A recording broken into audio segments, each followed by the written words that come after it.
You are putting out the greatest youth athletic development content there is. Youth athletic development, for me, it's developing, coordination between the ages of 4, 5, all the way to like maybe around 12. Being able to balance on one leg, being able to climb, being able to crawl, being able to roll, improving spatial awareness.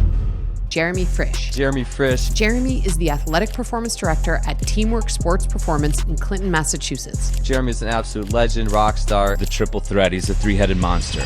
We definitely need more open play spaces for children. You know what I mean? Like across, just even places for people to walk. You think that every town has it, but they don't. I don't know what's happened at the schools. There's this idea still that more classroom time equals better grades, when the research is clear that movement helps kids become smarter and do better in school. You are a national treasure. If people can begin to even model some of the things that you're doing, we will see a tide change.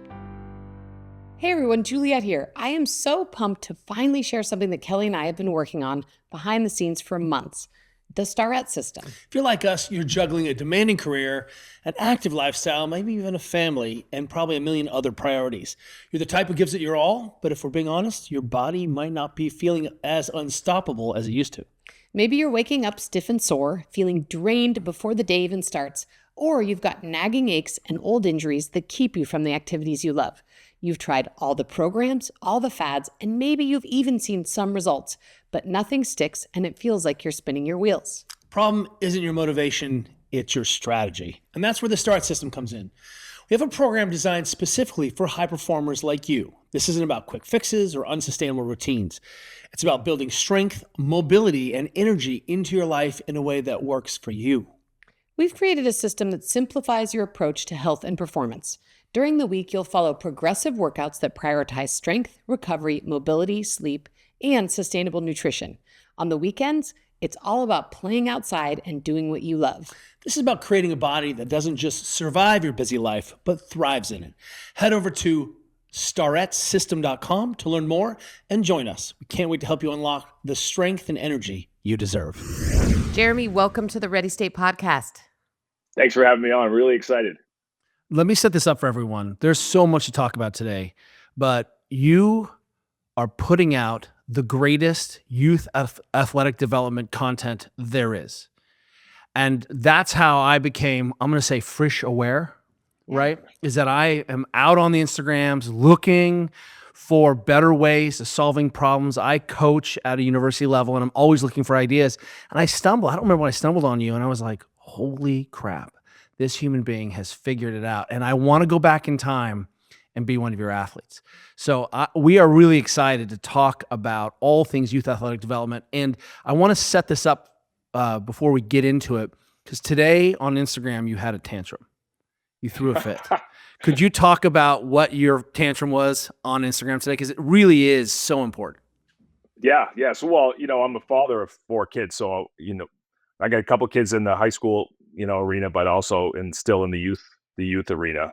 And, there's such a push for getting younger athletes to specialize in one sport.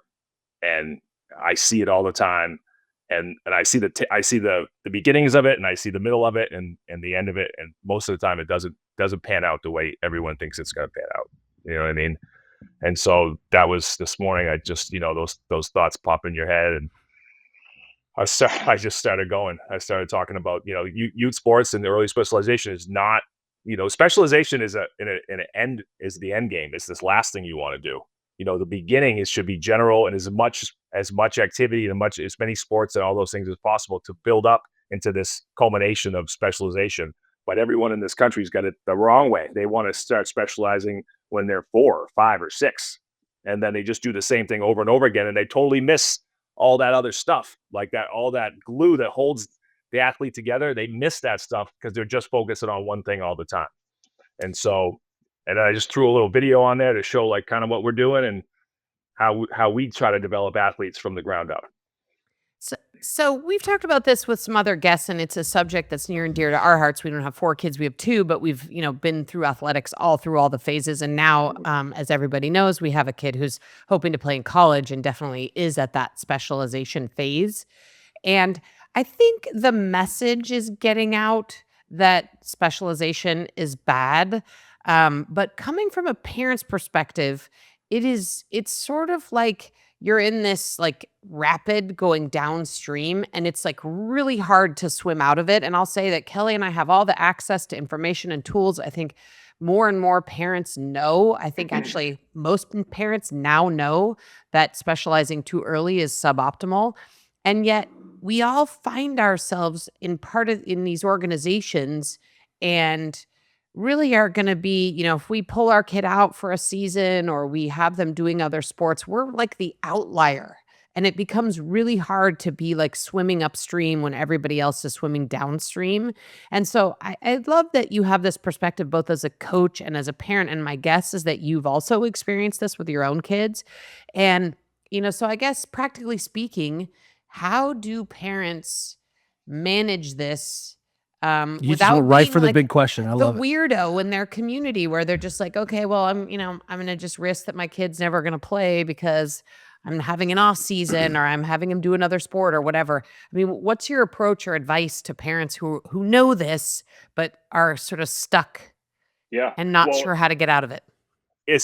I'm going to tell you, as a parent, it's hard, right? Because here's the thing, like, for example, remember one of our kids was having a really good baseball season into summer, right? And it's like the season ends and you're like, they're just doing so good right now. Like, you just want them to, because you think they're like, if they keep playing the rest of the summer and into the fall and into the winter, they're going to get that much better if they just keep doing that thing, right? Because you're so excited, like all the parents are together and you're going to tournaments and games and things like that, and then all of a sudden it ends, and you're like, oh, we got to sign up for the next thing, and it's really hard. It's really hard to say, all right, we're done with baseball, and now it's football season, and we're going to move on to that, and like it's I'm as a parent, I understand it's such a hard transition, but at the same time, I try to tell parents all the time, it's like, you're just going to you're making your athlete better. I know you can't see that because you're not doing the actual thing, but by playing other sports and doing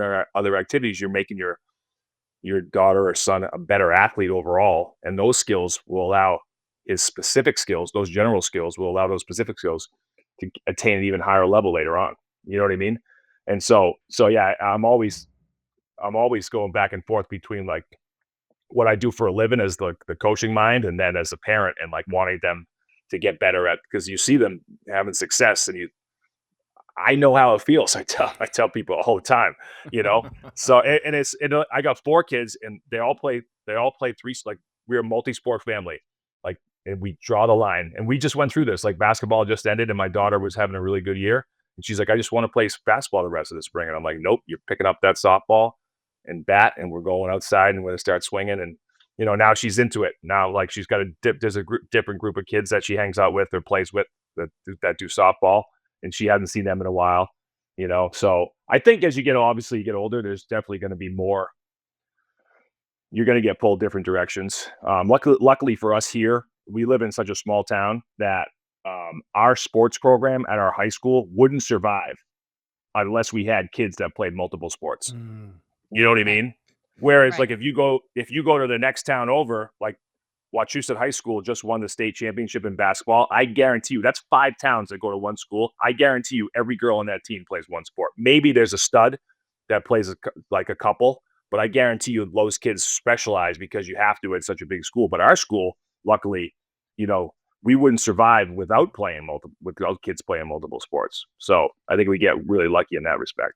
Just one other comment, just Yep. based on where you live. I can't remember who Cressy. mentioned to us that when you live in a place like you do, where there are actual seasons, that actually acts You as can't like a play baseball natural year-round. buffer to this playing all the Sure. time. Where we live in California, you can play outdoor sports year round.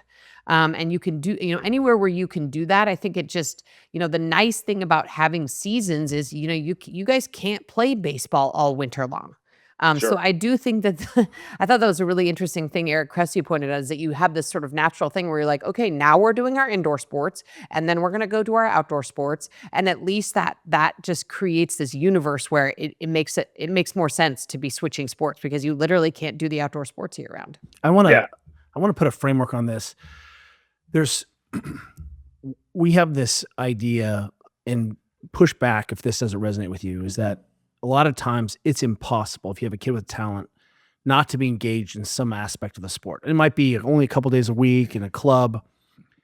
But one of the things I feel like is it's so difficult to buck the trend and to swim upstream, as Juliet says, and you see it and to experience those pressures in your community, that general physical preparedness or youth athletic development training, and maybe you'll define youth athletic development for us, becomes not only just a nice add-on to make a durable, well-rounded athlete who loves to play and move and experience the world physically, but it becomes so requisite. Like, you have to take this vitamin, otherwise you're going to get rickets. You're going to have scurvy. Like, you have to do this.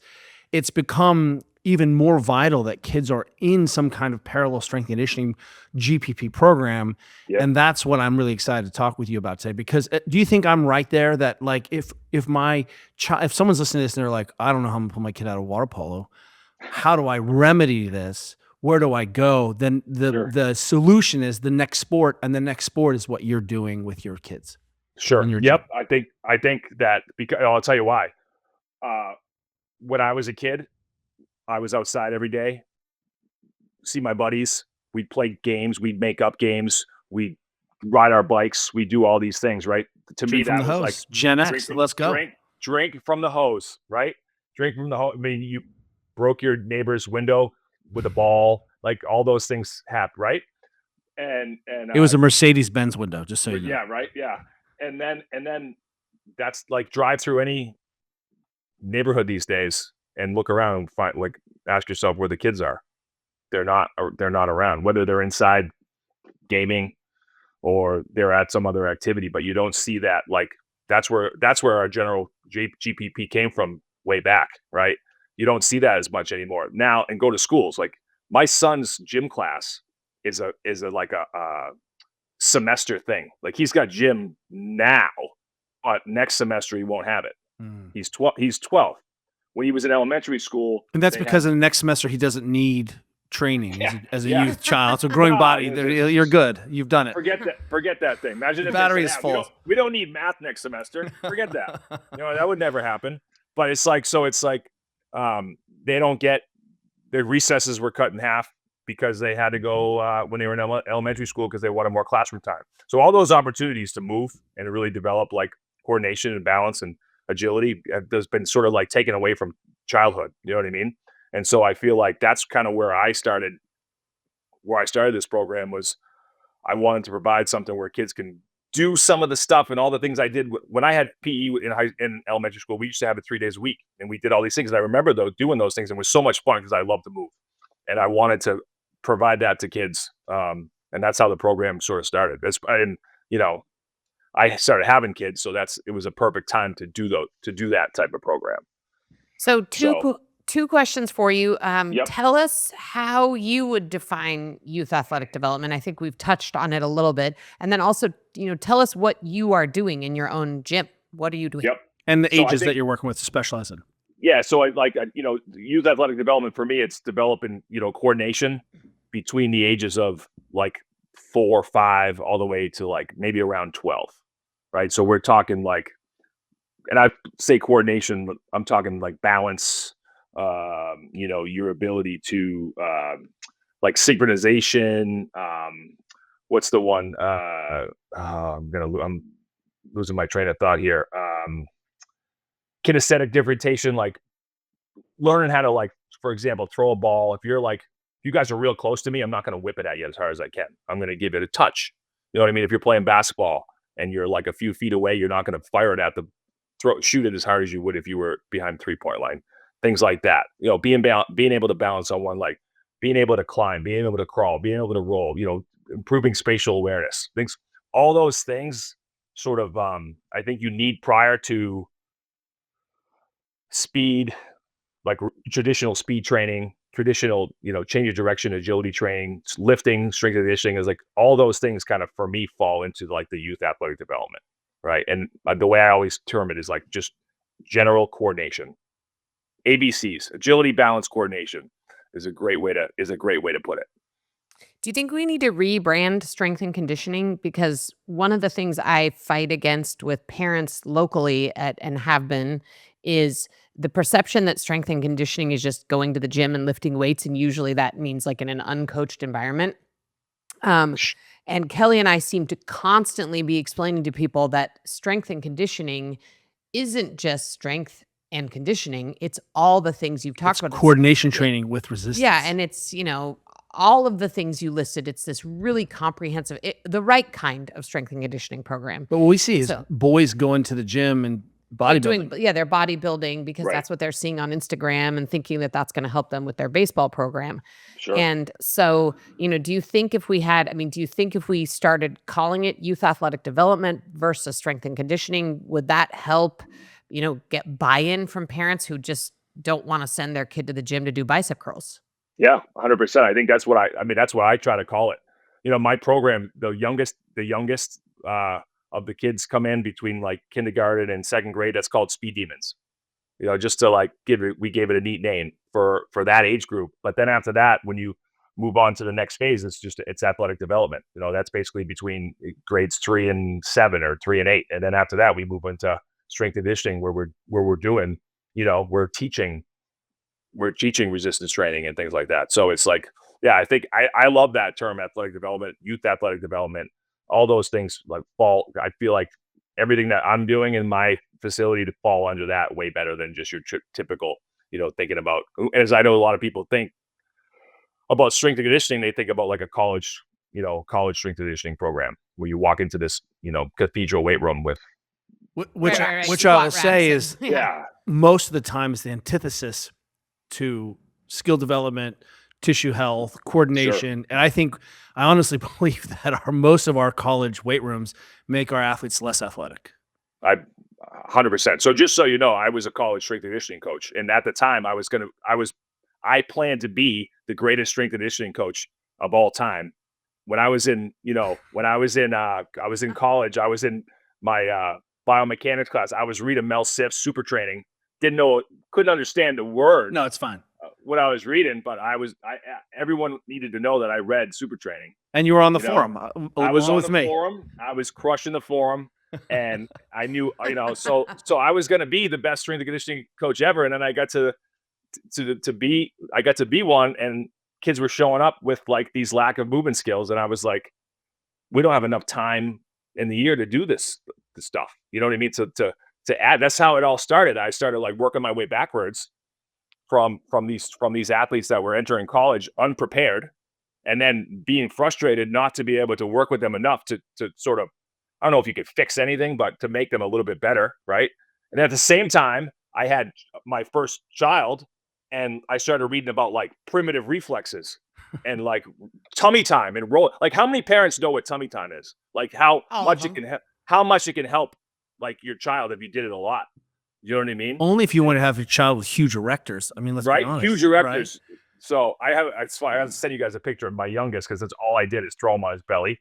I mean, that dude could just hover above the ground.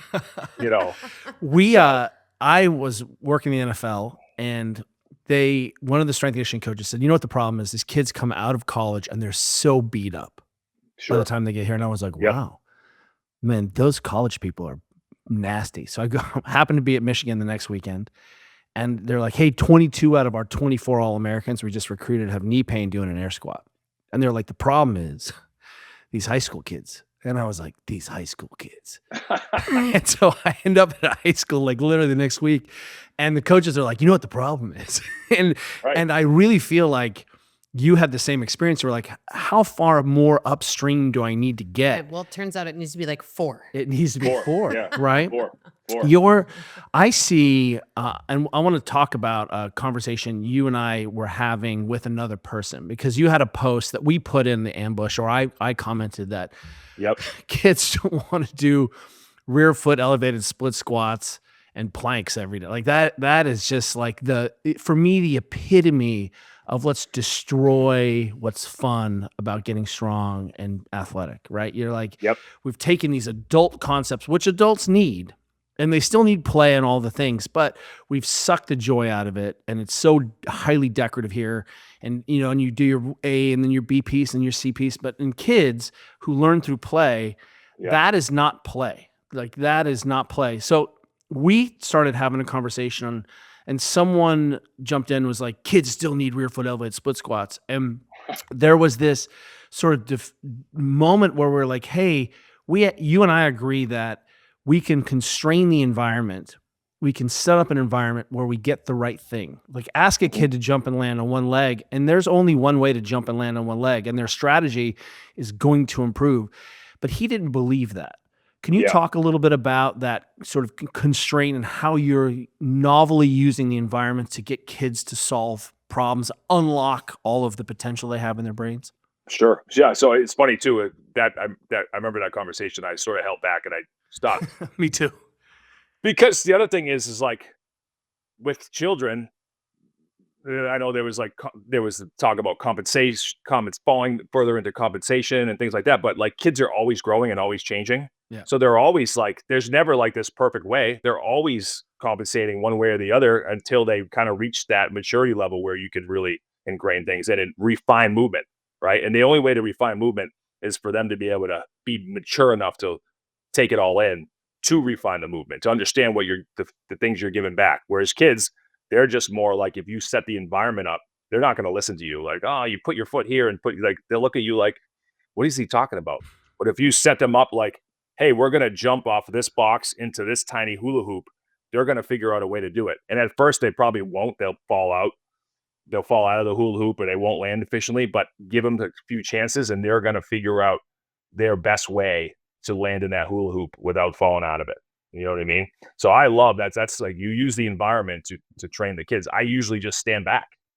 You know what I mean? I usually just stand back and watch as we set things up. You can, when we get the kids, like when we do bear crawls, a lot of the kids just take off as fast as they can. And, sometimes it looks like, it doesn't look great. It's kind of like their butts are up in the air and they're kind of moving sideways and they're just trying to go as quick as they can through the drill. But then you put a 2x4 on the ground and you force them to, and you force them to stay on that 2x4 and they have to go down really slow and they have to keep their knees down lower and they're using their hands and their feet are getting involved and they're doing things that using their body the way they never have before. And that's sort of the teaching them and getting them stronger and getting them more coordinated and more efficient. So That's a great example. Yeah, I really love like just playing, like, getting kids to hang and climb and, they don't know they're getting stronger, getting their hands stronger, shoulders and things like that. They're just like, I'm just trying to hang on for as long as he says, or we're having fun climbing from this to that. You know what I mean? So, and that's the other part of it. It's like the hard work disguised as fun is a great way to put it. That's as right. Well. You know what I mean? So I guarantee you 100% of your kids go home and are smoked. Yeah. And I feel like what I see on your Instagram of your program does, it's more creative and more involved, but does sort of remind me a little bit of my 1970s elementary school PE program, which did have a lot of mats and hanging and rope climbing and just kind of like messing around. At least what looks like messing around. And I think what a parent listening to this, especially one of younger kids, would want to know, because, presumably a facility like yours does not exist everywhere. And so the people in your community are very lucky. It could and can. But absent actually being able to go to your facility or another one that is sort of dedicated to youth athletic development in the way that you're thinking about this and we're thinking about this, what would you recommend parents do? What would, and maybe also sort of by age, like if you could sort of break it down to, like, if I have a 4 to 7 year old, I would make sure they're doing X, Y, and Z. And then, how would you sort of break it down by age group for parents listening to this who are bought in, but aren't quite sure where to go? Sure. You all, and I can tell you, along with having my facility and with my kids, I always took them to the playground. I mean, we just lived at the playground multiple times a week. We would go to the playground to be able to just do some very similar things that we do in my facility. You know what I mean? The only issue with playgrounds today is they're so sterile. They're so safe. Like they're they're not safe. that fun. They're not fun because, like, when you see kids climbing up the slide, they're bored to death. You know what I mean? It's like, this is not fun anymore. So I'm going to go the other way and hold every other kid up who wants to slide down because I want to stimulate, I want to get some stimulation and work really hard. You know what I mean? But, I think playground, but, just taking them outside, playing any games, things like that. We used to set up like obstacle courses with just chairs, like, beach chairs and deck chairs and things like that. Like, all those things are pretty much what we're doing in my facility. And that's like those early ages between like 4 and 7. That stuff works great, And also, like, during COVID, we couldn't be inside. So we were outside in a big open field. And I had a bunch of like 5 to 8 year olds. And like, if you give kids like open space and have them in a group, there's two things they're going to start doing. They're going to start wrestling and they're going to start playing tag. Like, those are like the universal things that children do when they have like an opportunity to play. And there's no other things around. Like, if there's no apparatuses around or no like balls to play with or anything like that, those are the two things they're always going to start doing. And in my opinion, like, oh my God, wrestling, like rough and tumble play for coordination and strength development is one of the best things a child can do. And then again, like, tag's the ultimate agility game. You literally, stop, start, run away, chase kids down. It's like a game within a game, So, but getting a little bit older, if you don't have access to a facility like mine, I love like parkour. There's a lot of those facilities popping up these days. Ninja Warrior, those are great. My only issue with Ninja Warrior, some of them, they seem to be a little bit like upper body biased and not as like, there's a lot of climbing, which is great, but there's not as much like lower body type stuff. Whereas parkour, you're jumping off things, and those jumping off apparatuses and rolling and things like that. But there's a lot of places that are kind of combined. Parkour and Ninja Warrior combined, which are awesome. And then, gymnastics, getting your kid into just like, there's plenty of like, even though they're competitive gymnastics facilities, they have recreational programs. There's a lot of those around. And you can just go in there and say, listen, hey, I don't want my kid to do the competition stuff. Like, I know they may be good at it, but we just want our kids to learn how to move and get access to these activities. So, and that can be all the way up until, 10, 11, 12 years old. I love this. When our children listen to this 100 years from now, they're going to be like, well, we actually had good parents. Yeah. you know? Yeah. What age can we, like, one of the things that you do really well is you're completely transparent, and you are so good at putting up daily content of the play, of the drills, of giving people examples of what youth athletic development play looks like, and even what a session looks like. Recently you had a post where you're like, we started by playing a little tag and everyone was wearing, it looked like flag football tag, right? And then, then there was max effort box, distance jumps. And then there was like, jumping and diving over a hoop and landing. And then you actually handed a kid a barbell in the middle of the session. And then you finished with one other thing. And I remember being like, wow, those kids will be different human beings later on. They'll be more durable. So at what age do you think we can start sprinkling in some of these more formal skills, which they're gonna need because that's the language of modern strength conditioning, right? Yep. So where do you start to see that device happening? When do we give a kid a kettlebell or a medicine ball? Yeah, load a little bit. Let me tell you that. So I think it's like toward the later age of like 5th grade. So maybe like 10, 11-ish, but like 12 seems to be like the magic number. And I don't know why, but for it just seems like 12 seems like just the best age where I really start to see kids like take an interest in it and be able to teach them, and they listen and things like that. So like that, I would say anywhere really between late 10 to 13, you would be that. And let me tell you, it's my favorite age. It's literally, I love like that session we did last week. My son's in that group. Those are all his buddies. I coach those guys in basketball. So, it's I see those kids a lot. That's my favorite age to work with. And so yeah, I always, when we do start sprinkling in those things, I just take a small 10-minute window, maybe 15 minutes, and we'll teach them a skill. You know what I mean? We'll just teach them a skill for that day. And for me right now, we were teaching like one of my biggest pet peeves with like the Olympic lifts is when a lot of the older kids come in, they do like a reverse curl. They never get under the bar, or they like, you see it in college, like some of the college kids I used to have, they clean and then they jump their feet out really wide. Right. You know what I mean? And it's like, and you can never go back because it's like by that point they're using so much weight. It's like trying to break those kids down. They're just not going to listen to you. So I'm like, I'm done with this. Like the youngest age I can start with, we're going to teach, we're going to teach, like, we're going to teach these kids to drop underneath the bar, deep into a deep squat, deep catch, and they'll never know anything else. You know what I mean? That's the only way they're ever going to know. Right. I tell adults, I have a friend who is a incredible world-class coach over at Berkeley. And he's learned to Olympic lift as an adult. I'm like, bless your little heart, right? You know, like he's played internationally. Like he's Not to mention he's like 6'7", he's which also is like the 6'6", hardest yeah. thing you can do. Is But I'm like, hey, it's going to look a little different, but you still have all those same joints and the same range of motion. Everyone else, just timing's a little different. But he literally, we just had this conversation where I said, hey, I don't think you should ever power clean or snatch from a power position. I think everything needs to be full for about a year. And then you can go back and forth. But I'm like, you just have to only say, this is the only way I get to move. Otherwise, you can't unring that bell. You're absolutely right. I love that. Yep. And my oldest, you know, he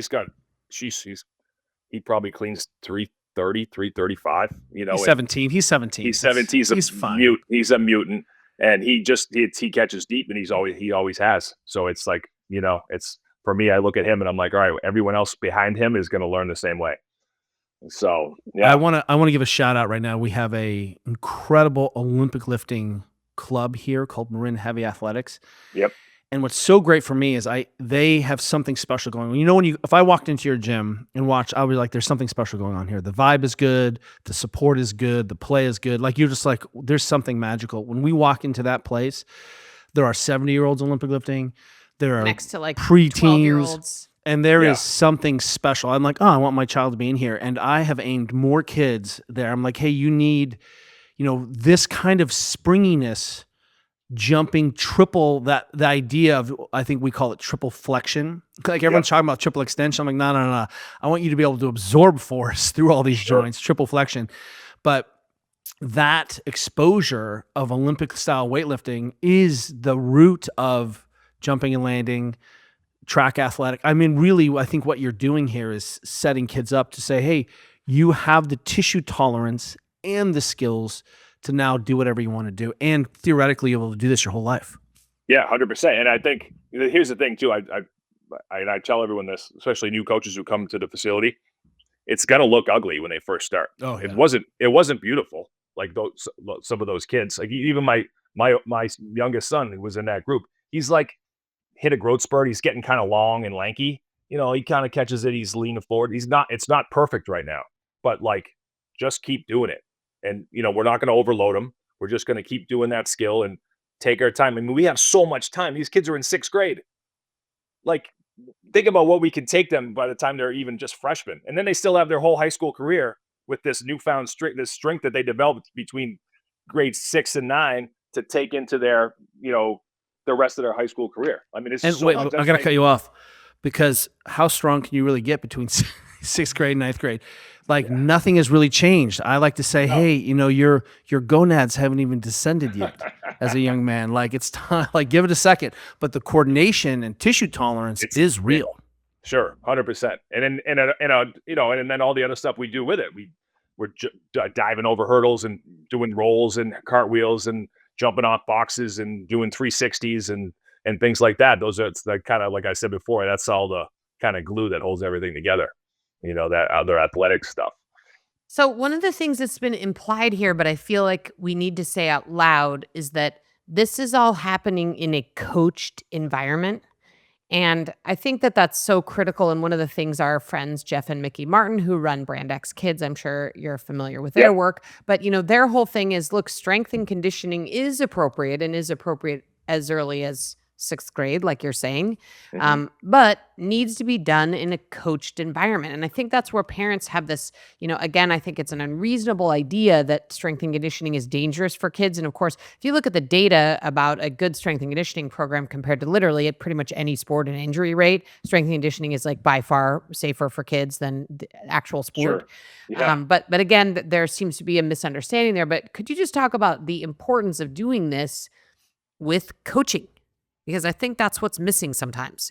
100%. Yeah. I mean, you have to have, I think one of the things that some coaches, when they do work with, it's all they know, right? So like if they've only worked with higher level athletes, and then they get kind of stuck with working with younger kids, they only kind of take that knowledge and put it into what they know with the younger kids. Where I think there needs to be some sort of knowledge of what they did before, like that developmental phase coming up to that point when you get to work with those kids. But yeah, like I always say that my program is loosely structured. You know what I mean? And minimally coached, but just enough to be able to, like, we coached the important parts. We coached, like, for example, the lifting. Like, that's really coached. I sit there and I'm on their case. But when we do sprints, it's just like, fellas, we're flying right now. We're going to run as hard as you can. I don't care which way you run or how you run. I just want to see you guys giving full efforts. You know what I mean? Down the line, we can clean up running form when you guys get to, kind of full growth and full maturity, things like that. But yeah, so I think as a coach, you got to look at what you're doing and realize that some things need to be coached a lot, and other parts you can go hands off and let the environment, take over and do the coaching as well. And so you're going to see both of those things at my facility. This episode of the Ready State podcast is brought to you by Momentous. Look, I think it can feel complex when we're talking about supplements and kids. Let's say teenagers. Yeah. But let's talk about supplementation as different, because like supplement means like, hey, I'm getting something off of Amazon. It's cooked in someone's bathtub. Well, let us be clear. Whole food is the first order of business, but for anyone who actually has a teenager, you're not. Chances are not a whole food. Chances are, especially when they leave the house, they're not getting all the whole foods and micronutrients that they need in their bodies to fully thrive. So there's two things. One, I want to talk about just quickly what I think is my stack for teenagers.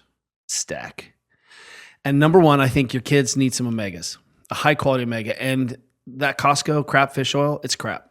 It's not what you're talking about. Well, also, they're not going to take it because they're going to get to school and be burping it back up and then never take an omega again for the rest of their life. Our kids take their omegas at night. Yeah. Right? And no fish burp, but at night. Number one. Number two, creatine. So safe. Put everyone on it. Stop messing around. Stop worrying about it. Like, get and as Stacy Sims said on our recent call, like, let's let go of the idea that creatine is for like muscle building. No. It's just for overall health. Yeah. And it's super safe. And it's in meat. Number three, I think you got to be on a vitamin D. I don't think you're getting enough vitamin D. I don't think your kids are outside enough. I don't think they're eating enough like mackerel. Yeah. And so, what's your option here? Your option is to supplement vitamin D, and the downstream effects of those three things for months and years is transformational. Yeah, I mean, we just saw Dan Garner, our friend Dan Garner Nutrition, post some amazing new studies about the like amazing benefits of vitamin D for everybody. And, it seems like it kind of goes in vogue and out of vogue, but I think it's just, it's not, it shouldn't be. It's just one of those things that we all need. There's pretty clear evidence that it improves our overall health in a bunch of different ways, and that it should be part of a kid stack. Should your kids probably have a multivitamin or some kind of supplement? Yes. Yeah. But these three things are the things that your kids don't get enough of. Here's the second part, NSF, which means it's certified by a third party to have what's in it and nothing else. Nothing else, yeah. And I mean, I think that, all of us as adults are more likely to just take a little bit of a risk there, but we're way less likely to do that with our own kids. I think we all really can relate to like, okay, if I am going to even go this route and add some supplementation into my kid's life, like I definitely want to make sure that it is what it says it is. Stop being lazy. Stop going on to Amazon and being like, what's the cheapest version of this I can feed my family? Yeah. Like when it comes to if you're going to do this, if you're going to add this supplement to your kid's life, you make sure it is. Yeah, it's not contaminated. Make sure it's not contaminated. And it actually has what things it says. in it. Yeah. And that is not the case. Again, omegas, vitamin D, Creatine. Quit messing around. If you want to learn more, go to livemomentous.com/TRS and use code TRS for 20% off your first purchase. This episode of the Ready State Podcast is brought to you by Element, and today it's the Las Vegas edition. Vegas. I want to talk about a couple things. Number one, we were just having this conversation at the Cube here, and one of our friends, I'm not going to say who she was, Lisa, said she was in Vegas, and she's like, you know what transformed my whole Vegas experience? Because you were there for a big celebration, a life celebration, but you said you drank Element all day, and you just didn't feel terrible. Yeah. Better able to buffer having a couple margaritas at night. I think that's a big thing. I'm going to go to Vegas on Thursday and speak at a big conference. I'm going to be under-caloried. I know it. And I really do resent paying a $20. And underhydrated, for sure. So what I end up doing is chugging an Element before I leave the room. So I know I'm going to be hydrated and salts are on. I have to be on stage for 3 hours. Like, it's going to be on. I know I won't drink enough. And I also won't eat because I don't want to eat a burrito and then fall asleep. You can't be so tired. when I don't eat for a while, I kick out all my glycogen and my back aches. But when I have enough salt in the system, that doesn't happen. So when I go low calorie, I don't have to feel achy and terrible. So the Element hits on so many ways. The other thing for me is when I'm traveling, especially when I'm on an airplane, I don't want to drink so much water that I have to get up to pee 95 So you drink times. salty water. And so at least I want to be sure that I'm going to absorb the water I'm drinking when I am on the plane. And so I just try to sip away at a little bit of Element from my water bottle. Just to be clear, everyone, if you're drinking and eating at the same time. Food, yeah, of course. But we see people who are just smashing so much purified water and you're just peeing that out. Yeah. And that's not what Which this I is don't about. want to be doing on the airplane less 9 of that, times. Less than that. Look, Vegas And travel. is always better with Element. And if you know that any of these situations are going to pertain to you, give it a shot. You might even not have to buy a second $20 cup of coffee because you have an Element instead. Because what you really need is a salt. And of course, right now, if you order through our link, you can get a free sample pack with all of Element's delicious flavors. And if you want a party in your mouth, you got to try Sparkling Element, which is legit. Go to drinklmnt.com/TRS. We literally drink it every day. So speaking of coaching, and you mentioned this earlier when we talked about playgrounds, and Kelly and I were just actually having a conversation about this thing I used to do on the playground all the time called death drops, where you get on that single bar. I only did the lemon drop. He only did lemon drops. Lemon drops is where your knees are hooked and you swing, and then jump off. But a death drop is you're sitting on top and then you just fall back until your knees hook the bar and then you jump off, right? Oh, yeah. And this was like what we did every time at recess. You were a tiny child. And I was a my rhinoceros. kids actually, their elementary school had those bars, but I'm pretty sure no kids were doing death drops. But Kids I were not guess- allowed to do handstands. I think speaking of coaching, I think we as a group of parents need to be coached out of this fear we have about our kids getting injured, especially doing free play, because I do think that's been part of it. I mean, the playgrounds aren't as fun. There's a lot of reasons for that, but how do we coach parents out of this fear they have of their kids getting injured? And then the other sort of comment I'll make is there's this Instagram post going around all the time. You may have seen it about how in the 70s and 80s, every classroom had 3 kids with a broken arm and a broken leg. No torn ACLs. And there was there was just always some kid who was broken, and that was part of it. And not that it seems weird to say we want to go back to this time where half the kids in your class have a cast on, but I think what that demonstrated was that kids were out there playing a lot, challenging their bodies, taking physical risks that they're now no longer taking. And there's many reasons for this: technology, homework. There's lots of reasons why kids aren't, but I do think one of them is, this parent fear. And I don't know, maybe this is more for a psychologist, but how do we work around, telling parents it's okay, and actually if your kid did break their arm because they fell out of a tree, it's okay. Yeah, Yeah. I mean, the kid learns, right? The kid learns. You learn a lot when you get injured, right? So that's one thing. But I think too, as all those scrapes and bruises and falls and things, that just builds resilience in the body, and not only physically but mentally as well. You know what I mean? They literally understand, oh, I just did this, and I probably can't do it that way ever again. Let's try that. Let's try it this way. So. I remember when the kids are little, I would just wrestle with them all the time. And I was always grabbing their back of their head. And I'm going to make their neck so strong. I'll just pull on their neck, they're going to have they're going to have the hugest traps ever. And but that's what I think I love about rough and tumble play. And, is you sort of got to take risks and challenges, and you know, pushing and pulling against your brother or sister or your best friend or whatever. And there is going to be moments where like one person's going to be stronger than the other, and you're going to get taken down, and you might get hurt, and you might cry a second, but eventually you're going to find, if you want that play experience to continue, they're going to find like a middle ground, and you know, sort of the stronger one's going to have a little bit of empathy for the weaker one, and you'll be able to, you know, be able to continue to play a little bit longer. But I went through it as a parent, like especially when you have like a small baby or like a toddler or things like that, the fear of them falling and getting hurt catastrophically is obviously in the back of your mind. But I think the same thing is like, I always try to find a environment for them to fall, like backyard in the grass, things like that.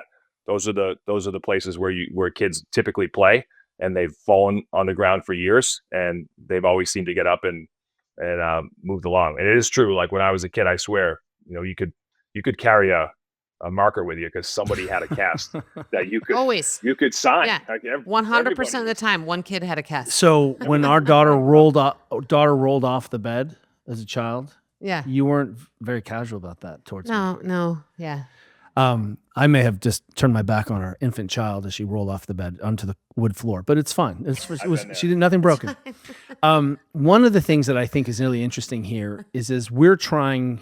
I just was at the American Physical Therapy Association annual convention, and it was I talked this organization, this very old, stodgy organization, which is trying to reinvent itself, into putting a gym in for the first time. And so it's the 50th year anniversary of this combined section. And we had just a really simple gym. And I held open gym. We had lifting competitions. People would come. The first day we had 700 uses. And people were walking by convinced that everyone in there was going to get hurt. We had women snatching and like deadlifting and like it's like someone's going to get hurt here. And there were a lot of jokes about that.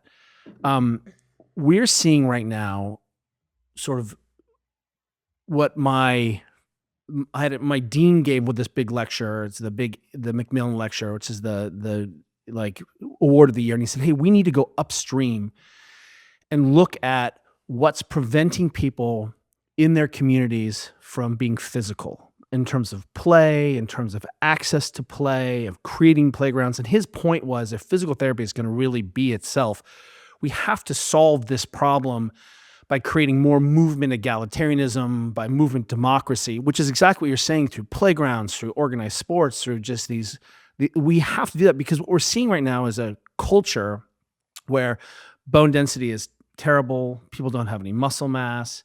Where we're not moving and playing. Juliet and I have a program, and part of our programming for people is to go outside and play on the weekend. We actually have to program that for people to go play Frisbee or spike ball. And we're even seeing something right now in speed where people are playing pickleball and getting catastrophically injured, hitting a wiffle ball back and forth across a tennis net. I mean, One of the things that I see that I really like in your programming is that kids are falling a lot on mats. They're learning how to fall.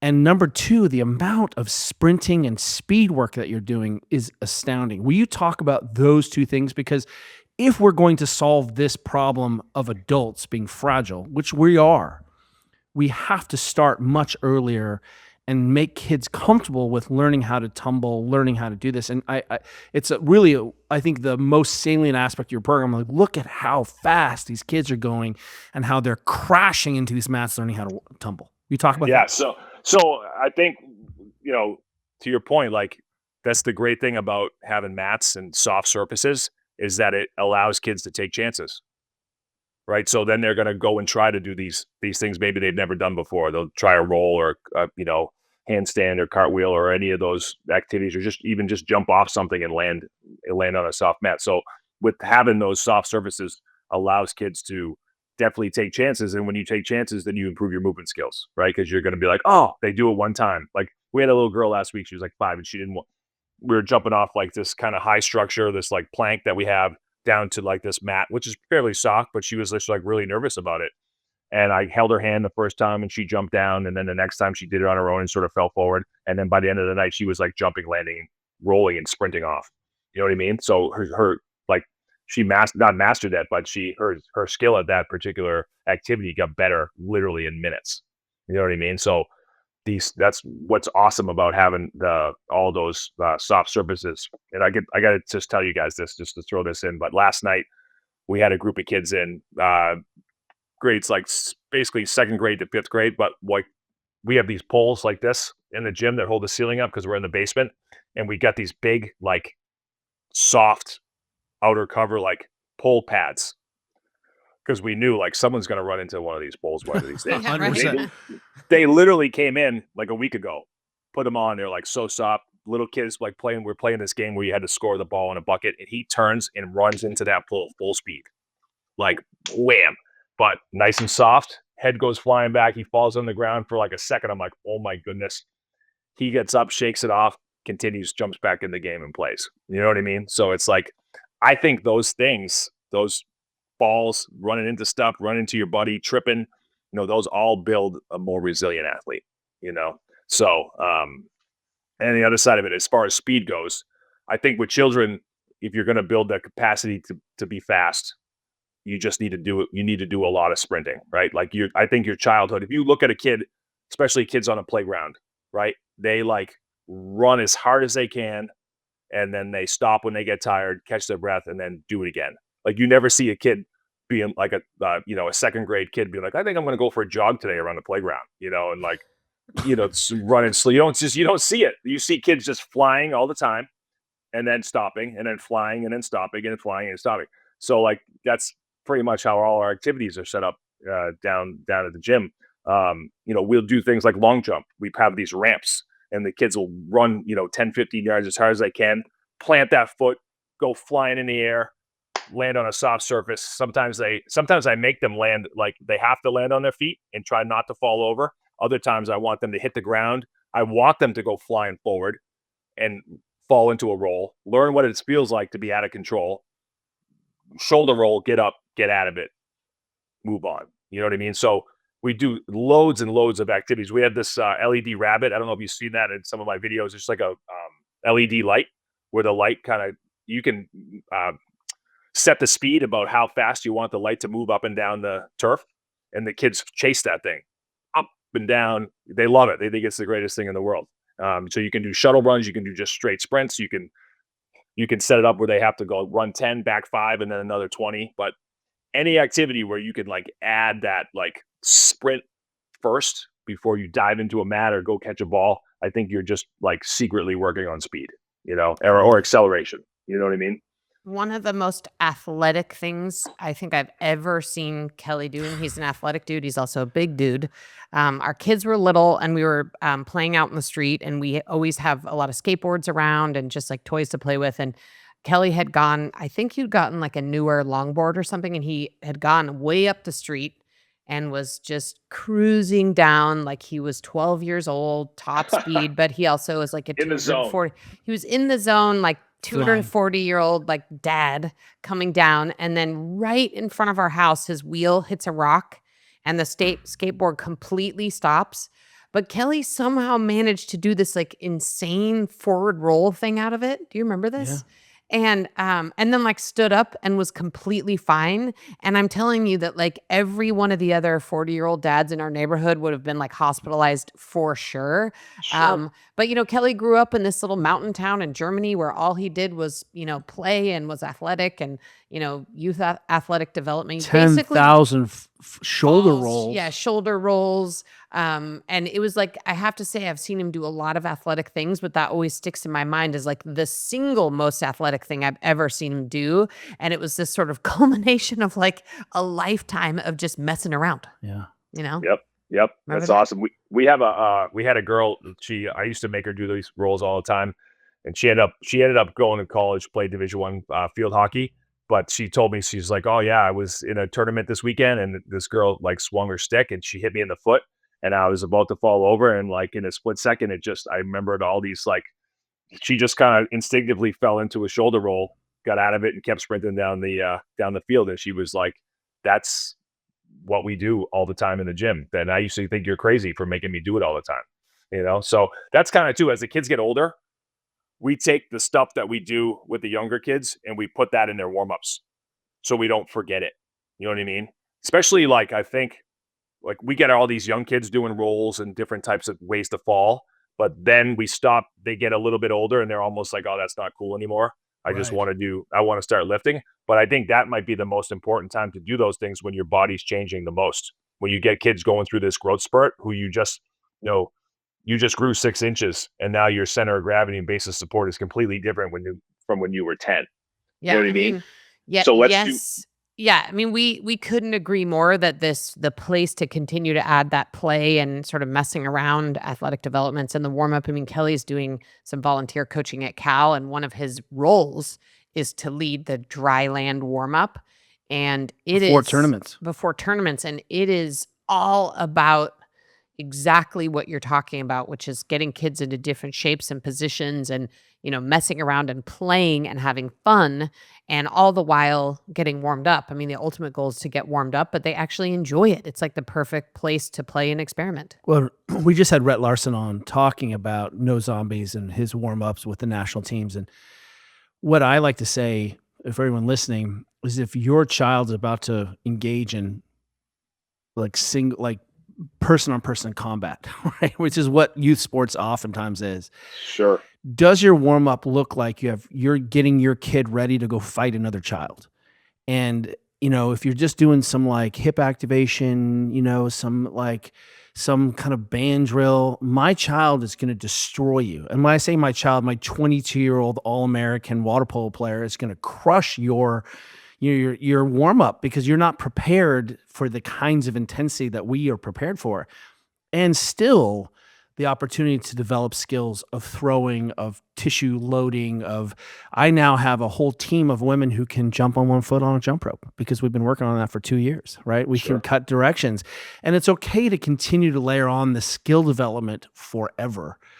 Where do you see the biggest opportunities for change? You obviously were like, okay, I've worked at this elite level and I see that I can have the biggest impact in my own facility. What conversations do we need to have? Can people do this at home? How do we reform elementary school? What are our opportunities here? Because clearly the system isn't doing what it's purporting to do. How do we untangle this mess?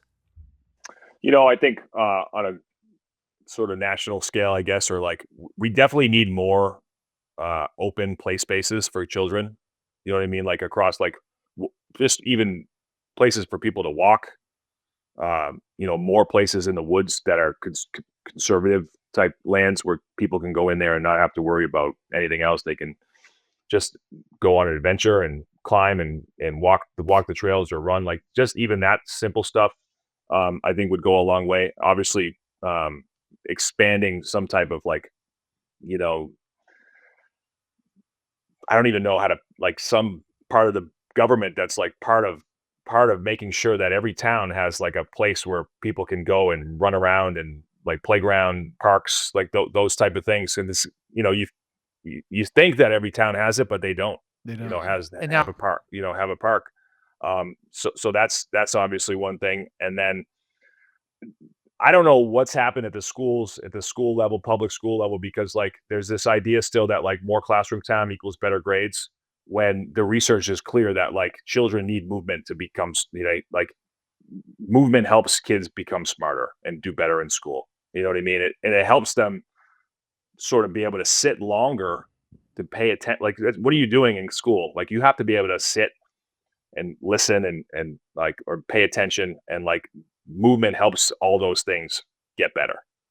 And it's still, there's this underlying thing, like with administration, where that they just need more classroom time. They need to be in class more to Yeah, learn. yeah. And Even the yogis knew that. Like you need to do yoga so you could sit and meditate. Right. yes. Yeah, I yes, mean, yes. I'll tell you a story when my kids were in elementary school, and I never was able to make any headway on this.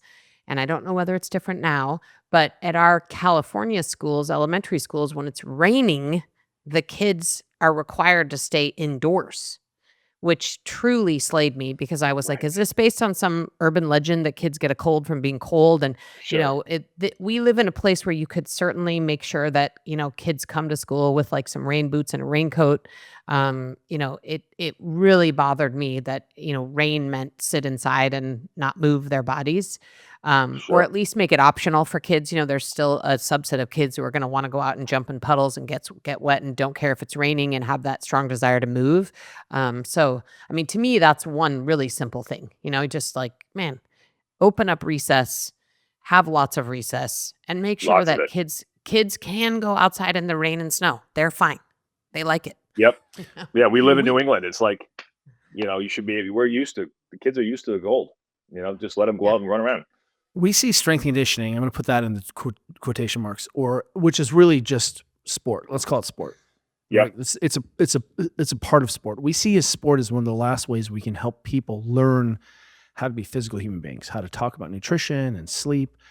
How and where do you sprinkle that education into your kids? Because you have the framework and you clearly have buy-in. I mean, like every kid cannot wait to come. I can't wait to come train with you.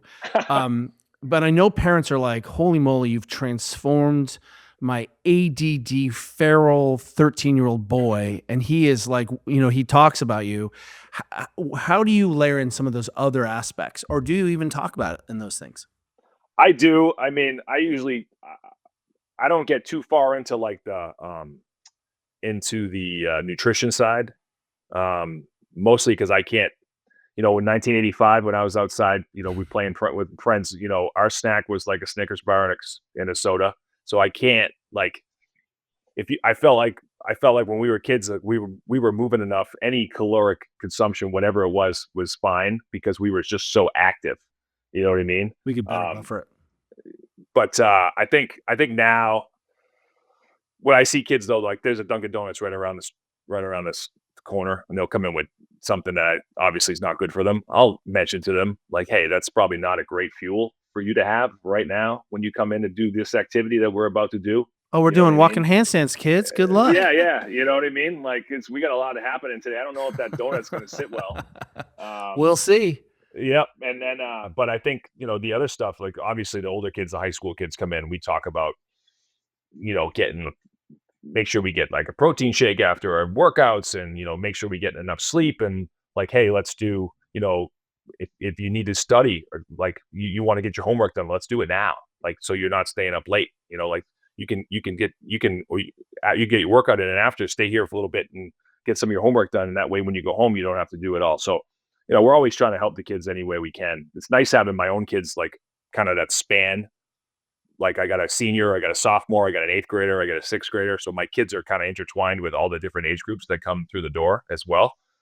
So sometimes I can use them as a good example, and sometimes kids are kids. I can use them as a bad example. Do you run your program before school? Do you have a before school program for some of your older kids? We have like I train a bunch of adults early in the morning, like the before work crew, and we're open for high school kids to come down.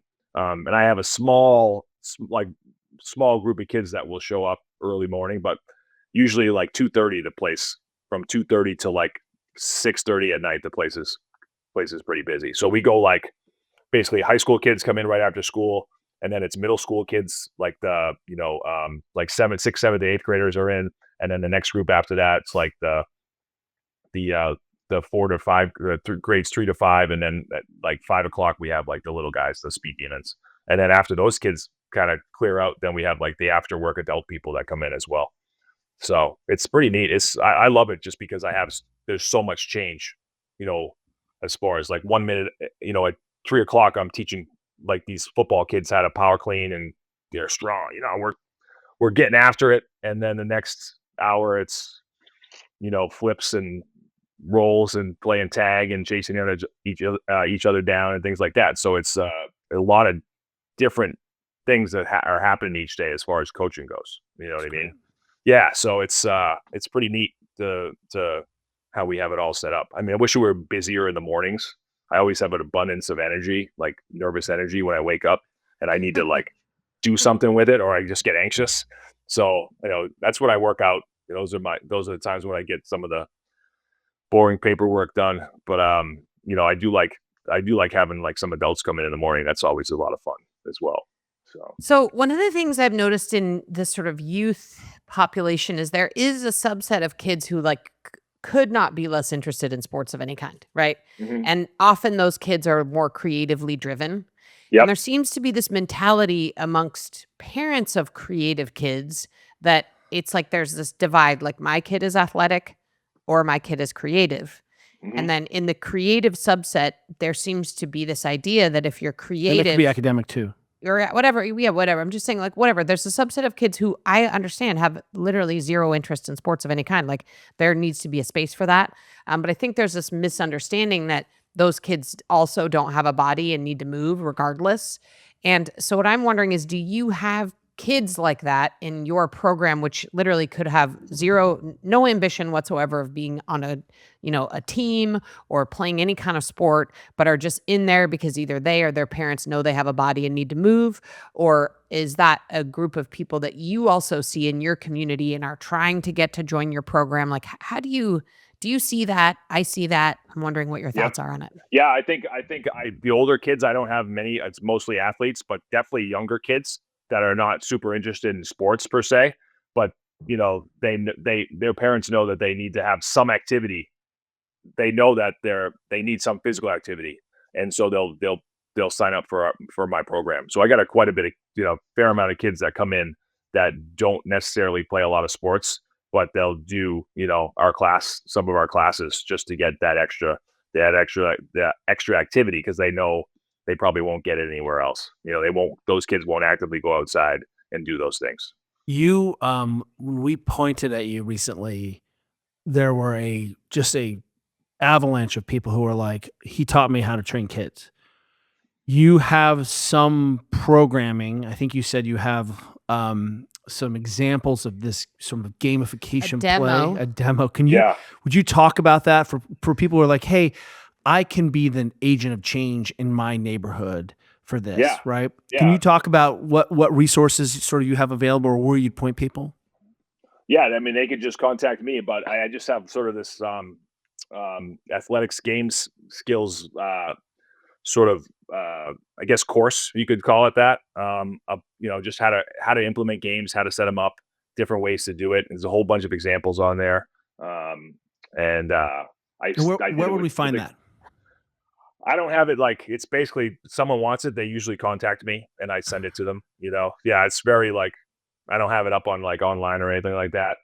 Most of the time, it's just people ask for it, and I'll provide it for them. I did it with a guy named Carl Bally, who's a great track coach. He did sort of the theoretical side, and I did all the practical stuff, and we kind of put it together, and it came out pretty good. But it was like we just sort of put it together because we know there's such a need for it out there. I just, I think I was going to just say, I wanted to tell you guys I just got done working with this group in Texas. It's a school in Texas called the Alpha Sports Academy. So I was a consultant. So they basically hired me to build the curriculum and also set up the spaces for the training. But what's awesome about this school is it's set up where they do, in the mornings, they do 2 hours of learning. That's their schoolwork time. It's all AI based with their teacher. And so they spend 2 hours doing their AI-based learning in the morning. And then the whole afternoon, the next 4 hours is geared towards life skills. So, parkour, Ninja Warrior, learning strength conditioning. If you want to do music, dance, you name it, you sign up for it and you go and do those things. So every afternoon you get to go do these things that are going to kind of make you more well-rounded, better, not only athlete, but whatever it is you're into. So it's pretty neat. I got to kind of develop the curriculum for that. All the exercises, all the things we do in my facility, I sort of put into there. And then also I got to sit there and create the training space for all the different age groups. From scratch. How do I go back in time? How do I get born into a small town in Texas? Go to this school. That's Yeah, right. yeah. Incredible. Yeah. So we are seeing that people are sometimes getting the memo. It's going to be slow. We're going to miss some kids, but I think we are waking up, and maybe this this conversation of specialization is the first step, where people are like, okay, we were sold a bill of goods. It's not working. Now what? And I just think you could set up your garage with some cheese mats, and very simply, I mean, we had cheese mats in our garage. I know. I was like, forever. why don't we have any cheese mats anymore? We babysat a pair of parallel bars, official gymnastic parallel bars with mats on them for what, 6 years? Yeah, they were just in our garage, and our kids, like, they just had parallel bars in the garage and cheese mats. Didn't you grow up with parallel bars and a rope in your garage? Yes, I could tell you too. All my I'd probably say 95% of the stuff that I have, as far as mats and things like that, was free. I went to gymnastics places. It was like, what are you throwing away? Don't throw it away. Call me. I went to schools, a couple of middle schools in the area. I'm like, what do you guys have in like your back room that you never touch? And like, you wouldn't believe some of the stuff that I got my hands on, just by asking, because stuff just sits in these places and It's just just not collects being dust. used. Yeah. Yeah. This is a quick side story, but at our local high school, a friend of mine actually went in and saw that we have this is at Terra Linda Lux. They have this amazing like home economics room that, again, home ec needs to be rebranded, but it's basically just being used as a storage room. And I always think, man, like it should be a requirement that every high school kid has to take a year of cooking class. I mean, imagine how our adult nutrition would be different if every kid took a year of cooking. And, a lot of these high schools have these facilities sitting there. Like there's one in our local high school that's being now used as a storage room. But imagine if we just actually took advantage of some of the stuff that is there, but somehow because of this push towards academics, we've just like closed the door and said, this is not important. Yeah, 8th grade. It was one of my favorite classes. Yeah. 8th grade. Yeah. Oh, best. My mom still best has the time. pillow I sewed for her. You're welcome. Yep. We had that. Like there was like we had that home ec room was like 5 kitchens in one room. Yeah, and, exactly. like, It was so fun. it was the best. That's where I learned that Toll House cookie, chocolate chip cookie recipe was the best.